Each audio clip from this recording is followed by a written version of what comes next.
Hi welcome back to my channel. ఈరోజు కథ పెళ్లి ప్రయాణం రెండవ భాగాన్ని వినేద్దాం. ప్రణయ్ చెప్పిన విషయాలన్నీ తనకి బాధను కలిగిస్తుంటే రాత్రంతా నిద్ర లేకుండా ఏడుస్తూ గడిపేస్తుంది. ఎంత ఏడ్చినా తన బాధ తీరేది కాదు కదా. అలా ఏడుస్తూ అసలు రాత్రి ఎప్పుడు తెల్లారిందో కూడా తెలీదు. సూర్యుని కిరణాలు మొహం మీద పడడంతో ఏడు పాపి ప్రణయ్ వైపే చూస్తుంది. అసలు ప్రపంచంతో సంబంధం లేనట్లు ప్రశాంతంగా నిద్రపోతూ ఉంటాడు. శశి ఒక్క నిమిషం ప్రణయ్ని అలానే చూస్తూ ఉంటుంది. కానీ రాత్రి తనకు పెళ్ళి ఇష్టం లేదని ప్రణయ్ చెప్పిన మాటలు గుర్తుకు రాగానే బాధగా లేచి ఫ్రెష్ అవడానికి వాష్రూంలోకి వెళ్తుంది. తను ఫ్రెష్ అయి వచ్చేసప్పటికే ప్రణయ్ పడుకొని ఉంటాడు. శశి రెడీ అయి బయటికి వెళ్తుంది. అక్కడే సోఫాలో కూర్చున్న అమ్ము పరిగెత్తుకుంటూ శశి దగ్గరకు వస్తుంది. ఏంటి వదిన ఇంత తొందరగా లేచావు? అయినా మా అన్నయ్య నిన్ను అంత ఈజీగా ఎలా వదిలేశాడు అని అడుగుతుంది అమ్ము నవ్వుతూ. శశి చిన్నగా నవ్వి ఊరుకుంటుంది. అమ్మో ఏంటా మాటలు, ఇదిగో కాఫీ తీసుకుని వెళ్ళి నాన్నకి ఇవ్వుపో అని అమ్ముని చిన్నగా కసురుతారు. అప్పుడే అక్కడికి వచ్చిన కల్పన గారు. అమ్ము మూతి తిప్పుతూ అక్కడి నుంచి కాఫీ తీసుకుని రవీంద్ర గారి దగ్గరికి వెళ్ళిపోతుంది. వెళ్తున్న అమ్ముని చూసి చిన్నగా నవ్వుకుంటారు అత్తాకోడళ్ళు. బంగారం అంతా బానే ఉందా? వాడు నిన్నేమీ ఇబ్బంది పెట్టలేదు కదా అని అడుగుతారు కల్పన గారు శశి తల నిమురుతూ.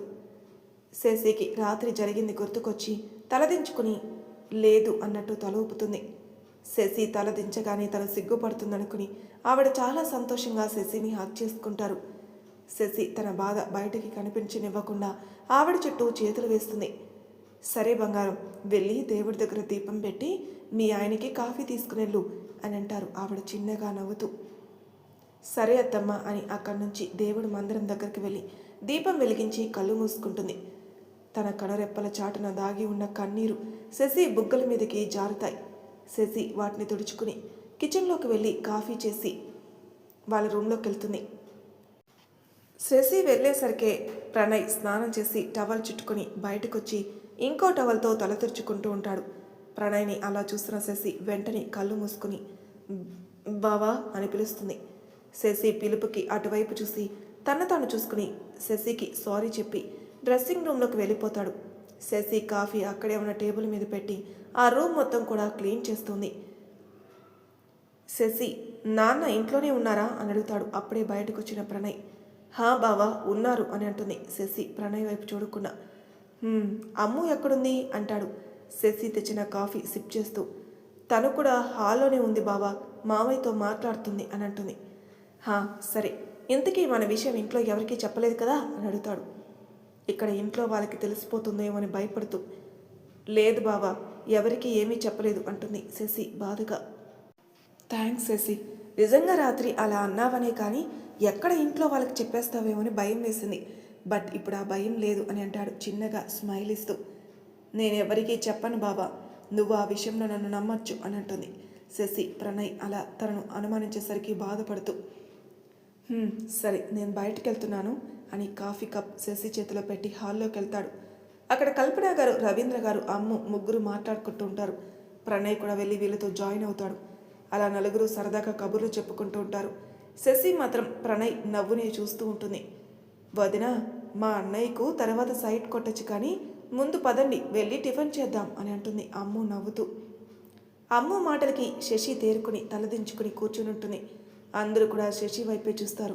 అది తనకి ఇబ్బందిగా అనిపించి లేచి అక్కడి నుంచి కిచెన్లోకి వెళ్ళిపోతుంది. అమ్ము, నీకు ఎలా మాట్లాడాలో తెలీదా? పాపం వదిన ఎంత ఇబ్బందిగా ఫీల్ అయిందో చూడు అని అంటూ అక్కడి నుంచి కిచెన్లోకి వెళ్తారు కల్పన గారు. అమ్ము ఏడు మొహం పెట్టుకుని ప్రణయ్ వైపే చూస్తుంది. ప్రణయ్ లైట్ అన్నట్టు సైగ చేస్తాడు. దానితో అమ్మ కూడా నవ్వుతూ డైనింగ్ టేబుల్ దగ్గరికి వెళ్తుంది. వీళ్ళు వెళ్ళేసరికి అత్తా కోడలిద్దరూ కలిసి టిఫిన్ మొత్తం కూడా డైనింగ్ టేబుల్ మీద పెడతారు. అందరూ కూడా సరదాగా నవ్వుకుంటూ టిఫిన్ పూర్తి చేస్తారు. శశి మాత్రం పైకి నవ్వుతున్నా లోపల మాత్రం ప్రణయ్కి దూరం అవుతున్నందుకు చాలా బాధపడుతూ ఉంటుంది. కానీ అది ఎవరికి కనిపించనివ్వదు. నెక్స్ట్ డే శశి వాళ్ళ అమ్మ వాళ్ళు ప్రణయ్ని శశిని 3 రాత్రుల కోసం వాళ్ళింటికి తీసుకుని వెళ్తారు. శశి అక్కడంతా బాగానే ఉంది కదా, అత్త వాళ్ళు నిన్ను బాగానే చూసుకుంటున్నారా, బావ నీతో బాగానే ఉన్నాడా అని అడుగుతాడు శశి వాళ్ళ అన్నయ్య శరత్. అన్నయ్య, నేను చాలా బాగున్నాను. అత్త నన్ను సొంత కూతుర్లా చూసుకుంటుంది. ఇంకా బావ నన్ను చాలా చాలా బాగా చూసుకుంటున్నాడు అని అంటుంది చిన్నగా నవ్వుతూ. అమ్మయ్య, నాకిప్పుడు చాలా హ్యాపీగా ఉందిరా. అక్కడ నువ్వు ఎలా ఉన్నావు, బావ ఎలా చూసుకుంటున్నాడు అని భయపడుతూ ఉన్నాను. ఎంత మేనత్తైనా సడన్గా కోడలయ్యావు కదా, ఎలా ఉన్నావు అనుకున్నాను. ఇప్పుడు ఆ భయం మొత్తం పోయింది అని అంటాడు శరత్ చిన్నగా నవ్వుతూ. శశి శరత్ని హాక్ చేసుకుని, నువ్వు కంగారు పడకన్నయ్య, నేను అక్కడ చాలా సంతోషంగా ఉన్నాను, మీరు అస్సలు బాధపడకండి అని అంటుంది శరత్ కూడా శశిని పట్టుకుని ఎమోషనల్ అవుతాడు. అయ్యాయా మీ అన్నా చెల్లెల ముచ్చట్లు, పదండి భోజనానికి సమయం అయింది అంటుంది. అప్పుడే అక్కడికి వచ్చిన శ్రావ్య. చూసావా అన్నయ్య, వదిన మనల్ని చూసి కుళ్ళుకుంటుంది అని అంటుంది శశి నవ్వుతూ. హహహ, అవును బంగారం అని చెల్లికి వంత పాడుతాడు శరత్ నవ్వుతూ. నేనేమీ కుళ్ళుకోవటం లేదులే కానీ పదండి అని అంటుంది శ్రావ్య మూతి తిప్పుతూ. అయ్యో వదిన, ఇలా మూతి తిప్పితే బాగా క్యూట్గా ఉన్నావు అని అంటుంది శశి శ్రావ్యాని హక్ చేసుకుని. ఆహా, నీ మాయలు నా దగ్గర కాదు, పదండి భోజనం చేద్దాం, ప్రణయ్ మీకోసం ఎదురు చూస్తున్నాడు అని అంటుంది శ్రావ్య. ప్రణయ్ తినలేదు అనేసరికి ఇద్దరు కూడా లేచి డైనింగ్ టేబుల్ దగ్గరికి వస్తారు. అందరూ కూడా సరదాగా మాట్లాడుకుంటూ భోజనాలు చేస్తారు. సాయంత్రం అవుతుండగా శశిని రెడీ చేస్తూ ఉంటారు శ్రావ్య. అక్కడే ప్రణయ్ని శరత్ రెడీ చేస్తూ ఉంటాడు. చూడు శశి, ఎప్పుడైనా భర్తకి అనుగుణంగా నడుచుకోవాలి, అతనికి ఇష్టమైనట్టు ఉండాలి, అతనికి ఎదురు చెప్పకు సరేనా అంటుంది శ్రావ్య. హా వదిలా, నేను బావకి నచ్చినట్టుగా నడుచుకుంటాను, తన మాట ఎప్పుడూ జవదాటను అని అంటుంది. శ్రావ్య చిన్నగా నవ్వి శశి బుగ్గ మీద ముద్దు పెట్టుకుని తన రూమ్లో వదిలిపెడుతుంది. శశి డోర్ లాక్ చేసి లోపలికి వస్తుంది. ప్రణయ్ తన కోసం ఎదురు చూస్తూ ఉంటాడు. ఏంటి బావా పడుకోకుండా ఆలోచిస్తున్నావు అని అడుగుతుంది శశి. ఏం లేదు శశి, మన ఇంట్లో అయితే నా రూమ్లో సోఫా ఉంది కాబట్టి నువ్వు సోఫాలో పడుకున్నావు, కానీ ఇక్కడ బెడ్ ఒక్కటే ఉంది కదా, ఎలా అని చూస్తున్నాను అంటాడు. ఆ మాటకి శశి బాధపడుతూ, నువ్వు బెడ్ మీద పడుకో బావా, నేను కింద పడుకుంటాను అంటుంది శశి. లేదు శశి, కావాలంటే నువ్వు పైనే పడుకో, నేనే బాల్కనీలో పడుకుంటాను అంటాడు. అయ్యో బావా, బయట చాలా చలిగా ఉంది, బయట పడుకోలేవు, నువ్వు ఇక్కడే పడుకో, నాకేం ఇబ్బంది లేదు అంటుంది. అయితే ఒక పని చేద్దాం, నువ్వు బెడ్కి ఆ సైడ్ పడుకో, నేను ఈ సైడ్ పడుకుంటా, అప్పుడు ఇద్దరికీ ఇబ్బంది ఉండదు, ఏమంటావు అంటాడు. పర్వాలేదులే బావా, నేను కిందే పడుకుంటాను అని శశి అంటుంది. కానీ ప్రణయ్ తను చెప్పేది వినకుండా శశిని బెడ్ మీద కూర్చోబెట్టి తన చేతిలో ఉన్న పాలు తాగేసి గ్లాస్ శశి చేతిలో పెట్టి అటు తిరిగి పడుకుంటాడు. ప్రణయ్ ఇంకా చెప్పినా వినడని అర్థమై ఇంకేం మాట్లాడకుండా సైలెంట్గా బెడ్కి అటువైపుకు తిరిగి పడుకుంటుంది. అక్కడున్న మూడు రోజులు కూడా ఇద్దరు సంతోషంగా ఉన్నట్టే నటిస్తారు. నిజానికి ప్రణయ్ మేనత్త వాళ్ళ ఇంటికి వచ్చినట్టు నార్మల్గానే ఉంటాడు. అది శశికి కూడా అర్థమవుతుంది. కానీ ఎలా అయితేనే ప్రణయ్ అందరి ముందు బాగానే ఉన్నాడు, అది చాలు ఆమెకి. 3 రోజులు అయిపోవడంతో శశికి పుట్టెంటి సారితో తిరిగి ప్రణయ్ వాళ్ళింటికి వెళ్ళిపోతారు. అక్కడ కూడా మామూలుగా ఉండడానికి ప్రయత్నిస్తుంది. అందరి ముందు నవ్వుతూ ఉన్న రాత్రి మాత్రం ఏడుస్తూనే ఉండేది. అలా ప్రణయ్ పెట్టిన లీవ్స్ కూడా అయిపోవడంతో ఇంకా ప్రణయ్ శశి ఇద్దరు కలిసి హైదరాబాద్ బయలుదేరతారు. ఇప్పటి వరకు అయితే ఇంట్లో అందరూ ఉన్నారు, కానీ ఇప్పుడు ఇద్దరే ఉండాలి. అందులోనూ ప్రణయ్ అస్సలు తనను వైఫ్ అని ఒప్పుకోవటం లేదు. అసలు అక్కడ ఏం జరుగుతుందో అని ఆలోచిస్తూ ఉంటుంది శశి. అలా ఆలోచనలో ఉండగానే వీళ్ళు ఉండే అపార్ట్మెంట్స్ దగ్గరకు వచ్చేస్తారు. ఇద్దరు కలిసి లగేజ్ తీసుకుని వాళ్ళు ఉండే ఫ్లాట్కి వెళ్తారు. శశికి ఆ ఫ్లాట్ చూడగానే చాలా నచ్చుతుంది. 2 BHK ఫ్లాట్, పెద్ద హాల్లో ఇంపోర్టెడ్ సోఫా సెట్, ఇంకా ఇంట్లోకి కావాల్సిన వస్తువులన్నీ కూడా ఉంటాయి. ప్రణయ్ లోపలికి రాగానే తన బ్యాగ్ తీసుకుని తన రూమ్లోకి వెళ్ళిపోతాడు. శశికి ఎక్కడికి వెళ్ళాలో తెలియక అక్కడే ఉన్న సోఫాలో కూర్చొని చుట్టూ చూస్తూ ఉంది. ప్రణయ్ లోపల నుంచి ఫ్రెష్ అయి బయటకు వచ్చి అక్కడే సోఫాలో కూర్చొని శశి దగ్గరకు వస్తాడు. ప్రణయ్ రావడంతో శశి లేచి నించుని ఉంటుంది. ఏంటి శశి ఇక్కడే ఉన్నావు? అదిగో అక్కడ ఉంది కదా ఆ రూమ్లో నువ్వు ఉండు, నీకు ఇబ్బంది అవ్వదు, అండ్ ఫుడ్ కూడా నువ్వే కుక్ చేయాలి, అనుకుంటే చెయ్యొచ్చు, లేకపోతే బయట నుంచి తెప్పించుకోవచ్చు అంటాడు. అండ్ మెయిన్ థింగ్ ఏంటంటే నువ్వు జాబ్ చేయాలనుకుంటున్నావు కదా, అక్కడ మనకు జరిగిన పెళ్లి గురించి అస్సలు చెప్పకు, ఎందుకంటే వన్స్ మనకు డివోర్స్ వచ్చాక నీకే ఇబ్బంది అవుతుంది. సో నీకు మ్యారేజ్ అయిన విషయం ఎక్కడ చెప్పకు, సరేనా అని చెప్పి శశి రియాక్షన్ ఏంటో కూడా చూడకుండా ఫోన్ రావడంతో అక్కడి నుంచి బయటికి వెళ్ళిపోతాడు. శశి మాత్రం ప్రణయ్ చెప్పినవన్నీ విని తలదించుకుని మౌనంగా కన్నీళ్లు పెట్టుకుంటుంది. ప్రణయ్ బయటికి వెళ్ళగానే ఏడుస్తూ సోఫాలో కూలబడుతుంది. ఎందుకు బావా ఇలా చేస్తున్నావు? అసలు ఈ విషయం ముందుగా చెప్పుంటే నాకు ఈ బాధ ఉండేదే కాదు కదా.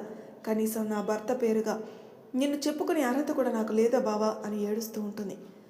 ఇంతలో ప్రణయ్ వస్తున్నట్టు అనిపించగానే లేచి కళ్ళు తుడుచుకుని ప్రణయ్ తనకి చూపించిన రూమ్లోకి వెళ్ళి ఫ్రెష్ అయ్యి కిచెన్లోకి వెళ్తుంది.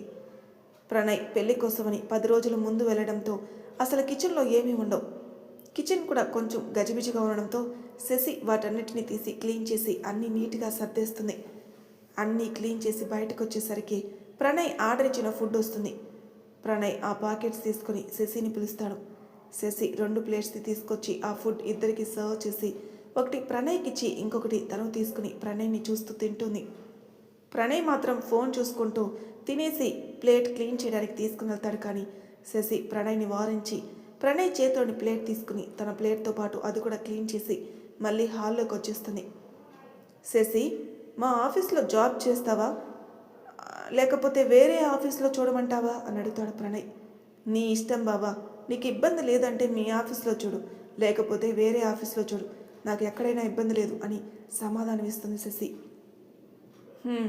అలా అయితే మా ఆఫీస్లో ఒక పోస్ట్ ఖాళీగా ఉంది, నీకైతే ఓకే, ఒకసారి వచ్చి చూడు, నచ్చితే చెయ్యొచ్చు, లేకపోతే వేరే ఏదైనా చూద్దాం అని అంటాడు ప్రణయ్. సరే బావా, రేపు ఒకసారి వచ్చి చూస్తాను, అండ్ ఒకవేళ నాకు నచ్చకపోతే నేను వేరే కంపెనీలో చూసుకుంటాను అంటుంది Shashi. And one more thing, నువ్వు ఆఫీస్లో నన్ను బావా అని పిలవ మాకు, మళ్ళీ మన మధ్యలో ఏదో ఉందని అందరూ అనుకుంటారు, అప్పుడు నీకే ఇబ్బంది అవుతుంది. సో కాల్ మీ ప్రణయ్, ఇంట్లో నీకు నచ్చినట్టు పిలవచ్చు, సరేనా అంటాడు. ప్రణయ్ మాటలన్నీ వింటున్న శశికి చాలా బాధగా అనిపిస్తుంది. కానీ అది కనిపించనివ్వకుండా తలదించుకుని సరే బావా అంటుంది. ఓకే శశి, నాకు నిద్ర వస్తుంది, నేను వెళ్ళి పడుకుంటా అని అక్కడి నుంచి తన రూమ్లోకి వెళ్ళిపోతాడు. శశి కూడా మెల్లగా తన రూమ్లోకి వెళ్ళి బెడ్ మీద వెనక్కి వాలి, ఎందుకు బావా, నన్ను కనీసం బావా అని కూడా పిలవనివ్వవా? అంటే రేపటి నుంచి మనం ఒకరికి ఒకరు తెలియనట్టే ఉండాలా? అసలు నేను అలా ఉండగలనా బావా అని కన్నీళ్లు పెట్టుకుంటూ ఎప్పటికో నిద్రలోకి జారుకుంది. నెక్స్ట్ డే శశి లేచి ఫ్రెష్ అయ్యి హాల్లోకి వస్తుంది. అప్పటికే ప్రణయ్ లేచి జాగింగ్కి వెళ్ళి వస్తూ ఉంటాడు. ప్రణయ్ని చూసిన శశి లేచి నించుంది. ప్రణయ్ శశి దగ్గరకు వచ్చి, ఏంటి శశి, ఎప్పుడు లేనిది నన్ను చూసి నించుని ఉంటున్నావు? అంత అవసరం ఏమీ లేదు, నువ్వు ఎప్పట్లానే ఉండు అంటాడు. దానికి శశి చిన్నగా తలూపుతుంది. సరే, నేను వెళ్ళి ఫ్రెష్ అయ్యి వస్తాను, ఇద్దరం కలిసి ఆఫీస్కి వెళ్దాం అంటాడు. శశి సరే అని తలూపుతుంది. ప్రణయ్ తన రూమ్లోకి వెళ్ళి ఫ్రెష్ అయ్యి బయటకు వస్తాడు. తర్వాత ఇద్దరు కలిసి ప్రణయ్ కారులో బయలుదేరుతారు.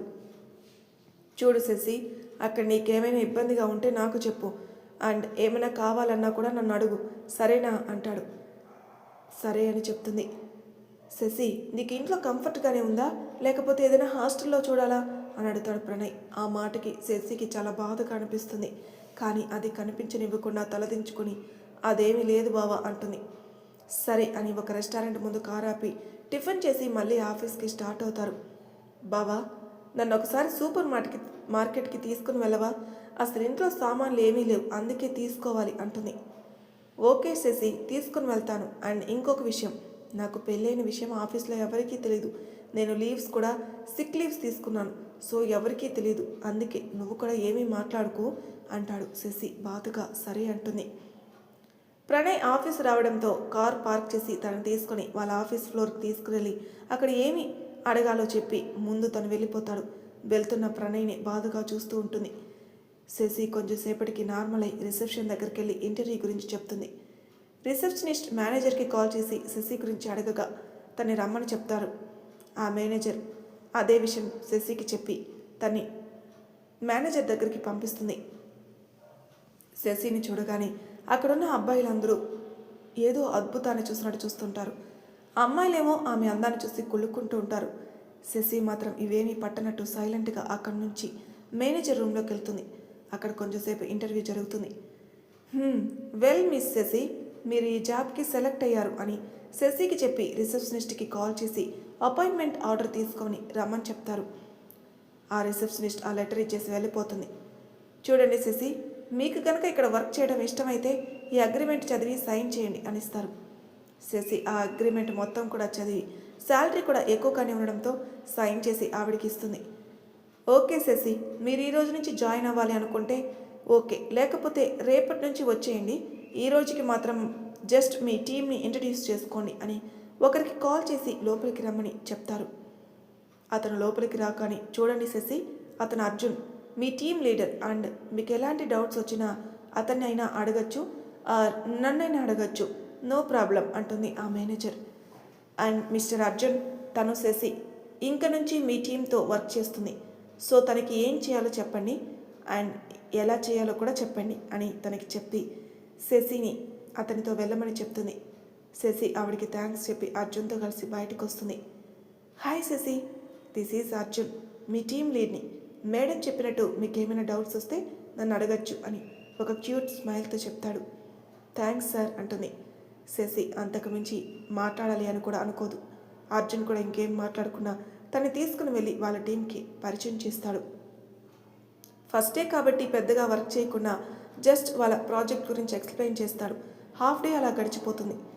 ఇంతలో తన ఫోన్కి మెసేజ్ రావడంతో ఓపెన్ చేసి చూస్తుంది. అది ప్రణయ్ నుంచి. ఈరోజు చేసిన వర్క్ చాలు, ఇంకొచ్చేసేసి అని మెసేజ్ చూడగానే చాలా హ్యాపీగా అనిపిస్తుంది. అర్జున్కి రేపటి నుంచి ఆఫీస్కి వస్తానని చెప్పి అక్కడి నుంచి బయటకు వచ్చేస్తుంది. అప్పటికే ప్రణయ్ అక్కడ వెయిట్ చేస్తూ ఉంటాడు. శశి వచ్చి కారులో కూర్చోగానే ప్రణయ్ కార్ స్టార్ట్ చేస్తాడు. శశి మాత్రం ప్రణయ్ని చూస్తూ కూర్చుని ఉంటుంది. ఎలా ఉంది శశి ఫస్ట్ డే ఆఫీస్ అని అడుగుతాడు. బాగానే ఉంది బావా, అండ్ టీం కూడా చాలా కూల్గా ఉంది అని చెప్తుంది. శశి ప్రణయ్ ఓకే అంటాడు. శశి కూడా ఇంకేం మాట్లాడకుండా సైలెంట్గా బయటకు చూస్తూ కూర్చొని ఉంటుంది. ప్రణయ్ ముందుగా ఒక రెస్టారెంట్ ముందు కారు ఆపుతాడు. ఇద్దరు కూడా లంచ్ చేసి ఒక సూపర్ మార్కెట్కి వెళ్ళి ఇంట్లోకి కావాల్సిన సామాన్లన్నీ తీసుకుని ఇంటికి స్టార్ట్ అవుతారు. ఇంటికి వచ్చాక ప్రణయ్ తన రూమ్లోకి వెళ్ళిపోతే శశి మాత్రం తెచ్చిన సామాన్లన్నీ కూడా సర్దుకుంటూ ఉండిపోతుంది. మరి తర్వాయి భాగంలో ఏం జరగబోతుందో నెక్స్ట్ ఎపిసోడ్లో తెలుసుకుందాం. అంతవరకు నా ఛానల్ సబ్స్క్రైబ్ చేయని వాళ్ళు ప్లీజ్ సబ్స్క్రైబ్ చేసుకోండి, లైక్ చేసి షేర్ చేయండి, మీ అభిప్రాయాలు నాకు కామెంట్ రూపంలో తెలియజేయండి. Thank you for listening.